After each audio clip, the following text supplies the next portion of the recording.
weeks now. Maybe we're in our 4th week, but we've got a lot done. We've got a lot done. So that's very exciting. So stay tuned. If you have any questions, please, I'd love to answer them, or any ideas I can take back to the team. That would be great. We are looking at this as an inaugural event that will actually go on each year and hopefully grow over time. Our expectation is that we'll have somewhere between 100 and 200 people. So we're landing on like around 150 people. Yeah, Joan. Are people going to pay to come? And yeah. So is it like, $100 a person? Is it $50 a person? Do you know how much? Yes, I felt very strongly, and I think the group feels really good about that this be accessible to everyone, and that our first year, we really just try and bring as many people to the table as possible. The event will be $25. Great. And we are right now trying to decide at what point we have a cash bar, and if drink tickets might be included, but food will be included, dancing will be included in that $25. We really wanted to make it accessible and create enough equity for everybody. Great question. Is the person that you're honoring, are you honoring one person or several people? That was really, we wrestled with that, and the group came up with one person. And especially since this is just our first year, we know that a lot of events have different categories, and we just really wanted to keep it simple. And so we will just be doing one person. And a lot of people in their own graduating decade had their own ideas about who they wanted. And so it was an interesting conversation, which is why we came up with the form. We think we have someone, a couple of people in that form that will span all decades, and feel really, really good about getting that award for the first year. Yeah, it's a tough one. Who knows what it'll look like a couple of years from now? It could be categorical, but right now we'll just have one. Great. Okay, I'll move on to a quick update on wellness centers. We are plugging away, paddling away. We are almost finished with Painted Hills Middle School, and we have met with Cabot Yorksa Elementary as our next school to retrofit. We also are scheduling meetings with Two Bunch Palms, Palm Springs High School, and Rancho Mirage High School. And what we are learning along the way is that we really do need a small little handbook or playbook that really outlines how best to use these centers. So for example, I had a conversation with a principal who said, well, we'll open it at lunchtime. And I'm like, well, maybe you'll be in phase 2 or 3, because we're really not looking at having a wellness center that's only opened an hour or 2 a day. I mean, this really is something that's open from first bell to last bell, and that is fully staffed, and that can accommodate tier 1, tier 2, and tier 3 services. And so we're feeling really good about it. I think I mentioned earlier, we have secured the funding for 9 centers, which is our first phase. And so now it's about getting those 9 open and raising for the additional. We are submitting a grant tomorrow to the Desert Healthcare District and the RAP Foundation. They've partnered in mental health funding, and so that's due tomorrow. It was a very good proposal, actually. They asked really good questions. I'll give you a quick update on SMART. It's very exciting. I've been on campus with the students, and we are getting a fantastic attendance rate. With students and with mentors. We've matched them all up. On March 2nd, we will have our first family dinner so that the mentors, the parents can meet the mentors and learn more about the program. That will be at Desert Hot Springs High School. Our second dinner will be March 9th at Rancho Mirage High School. And we are in conversations with Laverne University, Cal Poly Pomona, in Claremont, UCLA, USC, and Redlands about our field trips. And we realize that due to the extreme caution that colleges have had, our private schools do have on-site tours that they are booking right now for April and May. Our state universities and state schools will not start booking in-person tours until April. So I have a feeling April, May, and June will be lots of field trips for the colleges. When I say lots, maybe 2 a month. We know that their junior year is really a critical time. And another formula for the SMART college tours is that families and siblings are invited. Another component to SMART that we added were guest speakers, and Desert Hot Springs High School has already had their first speaker, and Rancho Mirage High School will have their first speaker the first week of March. And that is really, really great. So it's the students can actually see students who have graduated from the schools, you know, kids who look like them, who are in the Coachella Valley doing work. And again, it crosses all decades. And so our first speaker was Irene, I think her last name is Rodriguez from Cabot Museum. And our second speaker will be Lily Suarez, and she is from Congressman Ruiz's office. So that's very exciting. Quick update on our shoe campaign. I have some numbers for you. We did do a soft launch at Christmas. I had shared that at the overview for the board in January. That launch, we started December 19th, and in a 2-week period, we raised $7,000. And then once we ran the open letter in the Desert Sun with the Fogelson match, we've raised an additional $11,000. And we got a pledge for 5. So we haven't gotten that cash in yet, so I don't really count that. So it's 11,000 in the door, and then we have a pledge of 5. So we look to have that 16, and that would give us a total of 23,000 raised from the community. And with the Fogelson match of 25,000, we're at $48,000. I've been working very closely with Lisa Todd, and her team will be collecting sizes. And then we are negotiating with the shoe manufacturers to get shoes donated and to purchase them at wholesale or a discounted rate so that we can make sure all of the students get shoes. And then the distribution events will be at various schools located conveniently to the families in the Valley. So that's what's been going on the last 4 weeks. And then if there aren't any questions, I'll just pause for a second to see any comments or questions. Board development, that has been going very well. Mark has been meeting with people. I've been meeting with people, and it looks like in February we have 2 guests who will be joining our board meetings. And so we have we're in recruitment stage right now. Our goal is 3 to 5 new members, and it's looking pretty good. Mark, you want to add anything to the board development? I won't bore you with the details of meeting with prospective board members, but it involves explaining to them what we're all about, and then maybe meeting them for coffee, and then, as Ellen said, inviting them to a board meeting. We have a couple of very good candidates. One ideal candidate actually turned out to be a little bit of a conflict of interest, so we put the kibosh on that, but I'm confident that we'll be expanding the board this year significantly. We're getting ready for our February board meeting, which is next week.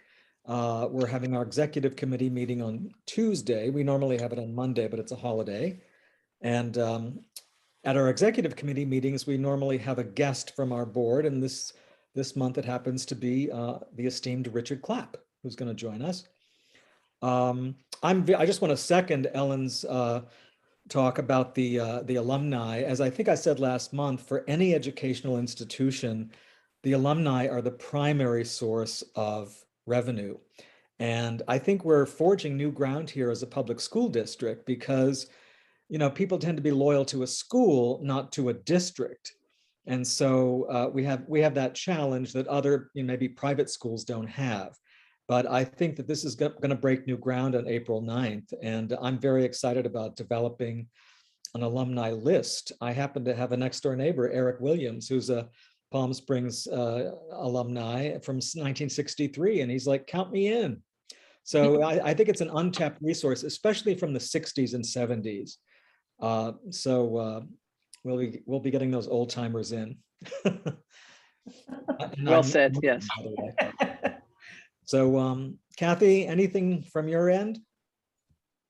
No, I think it's just been the alumni event has been a long time in the making. We've talked about it from the beginning, and now with the master agreement, that this committee did, we have access to the data, and that's been, a game changer to get this all, going. And, I can see many different ideas developing for this as a mentor resource, for students for the SMART program, there's all sorts of different ways that you can think how this could go to the district's benefit.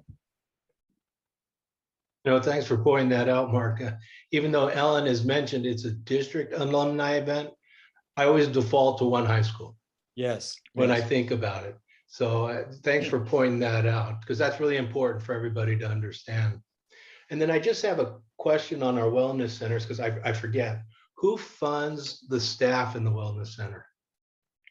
Oh, that is district staff. Mike, Okay. I'll turn that over to you.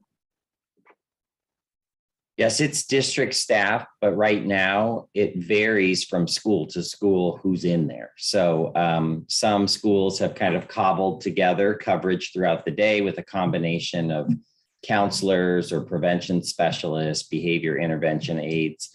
It's not one dedicated staff member, but it is district funded. So, okay, and it's not site funded?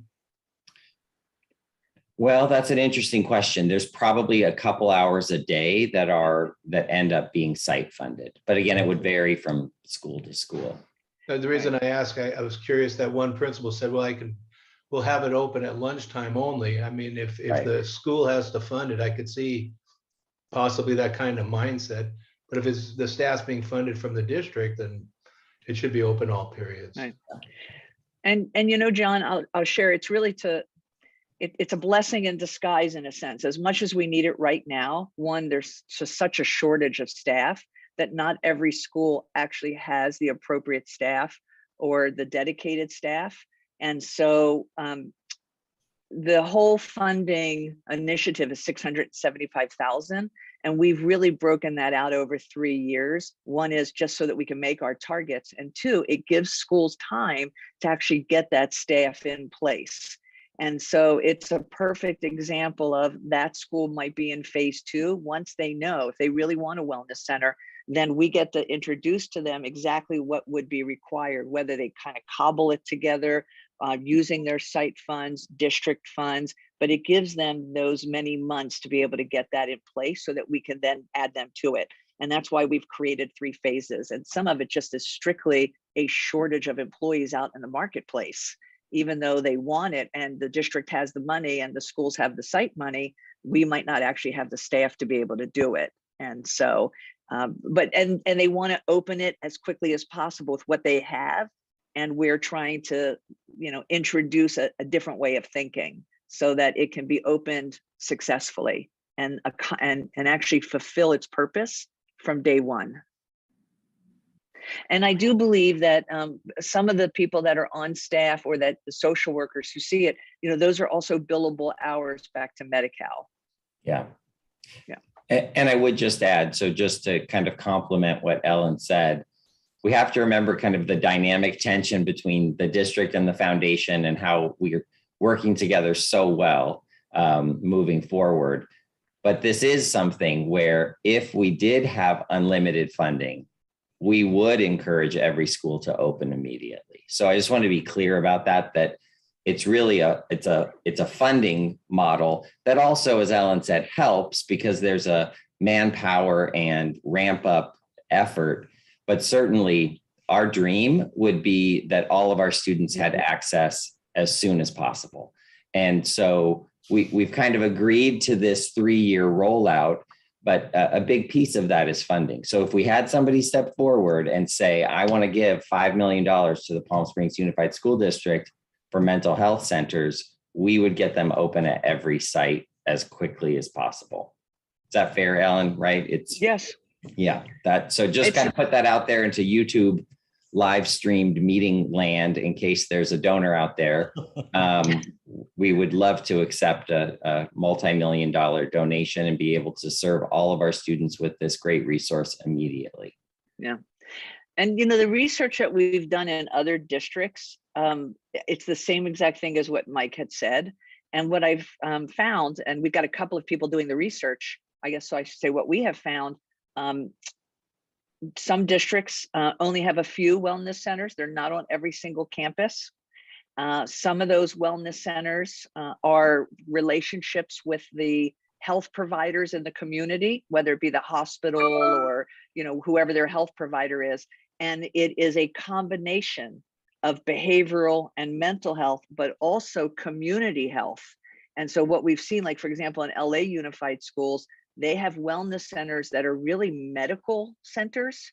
And so their doctors are coming in from the partnerships, the MOUs that they have with their health providers, and they're providing services there as well. Now, that's not to say that ours won't become that. That might be a high functioning model. We're starting first with, let's get the rooms retrofitted and set up. Let's make sure it's staffed and it's functioning. And then at some point, I'm sure we'll entertain community relationships. I know Mike and I met with Eisenhower, and they've pursued a conversation. So we are looking at other states and other regions and territories to be able to pull all of this together so that we use best practices. It's really good stuff. Thank you. That was really good. I would like to, if there's no other kind of comments or thoughts, I have met with a family who is fairly new in town, and they're very interested in supporting the work that we're doing at the district. They have some very particular, very specific interests. I've done some research, and I've been able to tease out some interest around, John, something you brought up, I believe 2 months ago, around bands going on field trips. And so there's a lot of interest. And I also am really clear, like, we will discuss district-wide for all the bands, and we'll start with schools that haven't had that luxury. And so I'm meeting with the donor next week, but I wanted to understand, John, from the 2 months ago when you mentioned it, were you thinking field trips that were international? Were you thinking local field trips? What were you thinking when you brought that up? Well, my original thought was international, because they haven't had that that luxury or that pleasure or experience to go on an international field trip. So that's what I was initially thinking, but you know, funding is fairly limited in some of our schools. So I think whatever we could do to help them get out and experience different band tournaments and performances and things like that would be a good thing. Okay. Because some of our schools, when I wrote to them and I said, I think we have a funder and I want to put together a proposal to the funder, you know, we have to encourage people to think big. Yeah. Because, right, their first response was, well, we're going to go to LA. And I'm like, maybe the idea was something a little further than LA, but yeah. I just wanted to clarify with you. So I want you to know that we do have a prospect, and that prospect is very interested, and we will build something out for them for our bands. Well, thank you for doing that. I really appreciate that. Everybody does. Thanks a lot. That's great. And Karen, that's all for me right now. That's all. And Mike, Dr. Sweezy, do you have anything? I do. Just a few updates from the district. It's hard for me to do an update without talking about COVID and COVID rates. And so, in fact, when Dr. Kovacs and I attend the foundation board meetings, that's usually an update that they like to hear as well, just to get a sense of what's happening. And I've been sharing at our Palm Springs Unified Board meetings the case rate, which is the rate of infection per 100,000. And that case rate, when we left for winter break, was 14.9 cases out of 100,000 residents in Riverside County. And when we came back from winter break, it was 138.6. So almost a 10-fold increase. On January 21st, the case rate was 255. per 100,000, which was really the highest number we'd seen in this pandemic. In February, that dropped down to 107. And then I looked right before coming to this meeting, and it's down to 40 cases per 100,000. So that's really good news. It's not back as low as it was prior to winter break, but it's moving definitely in the right direction. One thing I'm super excited to share, I got to share this with our board president yesterday or the day before, is I've discussed previously the district's role in providing tests and masks to our families and sending at-home tests. And so we ordered a whole nother round of at-home COVID tests, and we've packaged them along with some N95 masks, also in youth sizes. So we've got this one here as a child size. So there's a at-home COVID test and 2 N95 masks. And we're going to be distributing these tomorrow to all students with a short little message inside from me that suggests that they might want to use the test prior to returning to school after the 3-day weekend. Of course, it's not required for our students, but they might choose to do that. And I just feel like this strategy will be a great help to get those case rates in our schools to continue to decrease. I'm also super proud because our own district staff worked in our central kitchen and used our own packaging machine to package these up into nice individual student packages. And I just thought that was so clever, and people volunteered their time to go in and make 21,000 of these. And they're being distributed to the schools today, and then they'll go home with, the plan is for them to go home with students tomorrow. So I was super excited to get to share that with everybody. Also on, just to share a little bit more on the COVID theme, Executive Cabinet and I have been meeting with every school principal. It's a small, intimate meeting, and this is their mid-year check-in. And so it's part of the principal evaluation cycle, but it's also just a really important opportunity for us to check in with some of our most critical staff members, right? Our principals, they are so important to this organization, and to see how they're doing.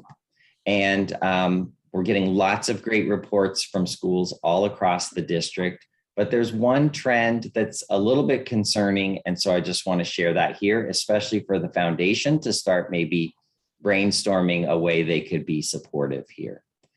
Some of our sites have really commented on the incredible resources that we've been providing to students.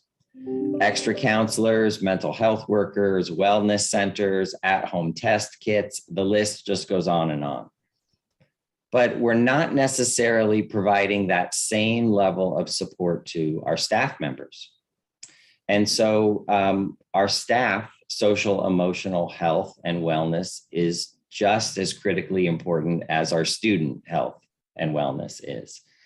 So we've started as cabinet brainstorming some ways that we could provide some staff wellness activities or staff wellness supports. So look for something like that coming from the district soon. And again, I'd love to use, the foundation has some very, very creative thinkers. And so any ideas there for ways that we can work together to support the staff of this district. We all left for winter break with those positive COVID numbers with a great deal of optimism. And then when we returned in January and the case rate was just really rising out of control, that was difficult. We had one school today that told us the first week back from winter break, they had 80 to 100 students missing every day. That's an elementary school. Yeah. And so that's hard. It's hard to run a school when people aren't there. And it's a concern when students are missing that much instruction. So just know that that's an area of focus for us moving forward, ways that we can support the staff.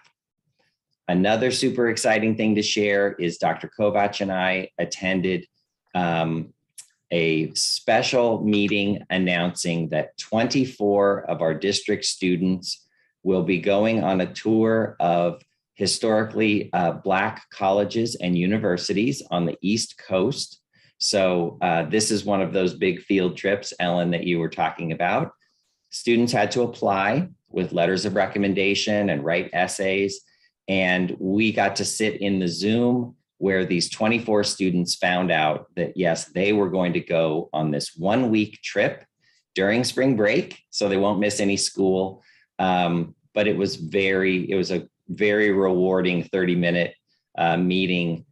Parents just moved to tears, kids cheering on Zoom in the background. It was lovely. So that's something that is new for the district, and that's been developed in collaboration with APAC, our African American Parent Advisory Council, and the district's focus on equity and our coordinator of diversity and racial equity, Dr. Crawford. So she's in fact one of the chaperones going back to Washington, DC with a group of 24 students. And Joan's working on some really special media recognition for the students throughout their trip, so we can kind of check in and see how they're doing as they get to tour these schools. So very, very exciting, and something that will grow in future years. And so that could be another source where we could collaborate with the foundation to raise funds to take additional students back on a very, very special trip.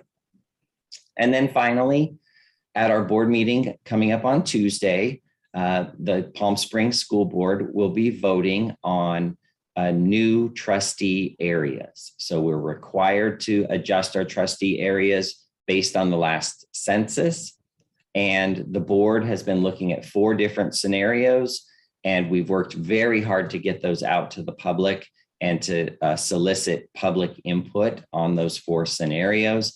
And the board will be having a public hearing at the very beginning of our meeting on Tuesday, and then later in the agenda, making a decision on one of those 4 scenario maps, just to make sure that each of our trustee areas, that they're all balanced in terms of numbers, as well as reflecting the ethnicity and diversity of our communities in the district. And so that's been very important to us throughout this entire process. I think that's it for me, but I'm going to look to my great partner, Dr. Kovac. She gives me the thumbs up. So I think we covered everything there, but I'd be happy to answer any questions. Anybody have any questions? I'll just answer, I'll just volunteer that we're very interested, Mike, in the attention to staff, and we'll certainly discuss that Great. in our upcoming meeting. Okay, great. Thank you. Yeah. Thanks, Mark. Yes. Ellen? If I could just echo Mark's comments. If you have any ideas, even if they're just surfacing, if you and Simone, just somebody text me a few ideas.